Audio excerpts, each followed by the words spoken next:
drsalna tehnika ali prosti slog ali skating je v Sloveniji najbolj popularna način premikanja po snegu med rekreativci.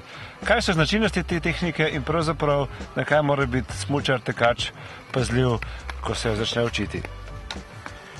Pri tej tehniki smo večinoma v škarjastem položaju.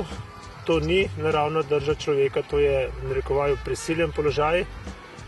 Vendar, če osvojimo osnove tehnike, to se pravi pravilne položaje pri vseh elementih tehnike, potem tudi s tem gibanjem ne škodujemo našemu organizmu, ampak lahko tudi s tovrstno aktivnostjo dosegamo pozitivne učinke.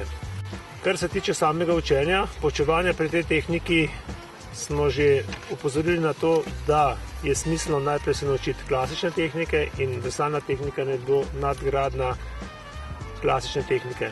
2 uri tečaja drsalne tehnike ti pravzaprav odtehta vse nadaljne življenje smučarskega tekača, ki obvlada drsalno tehniko. Absolutno.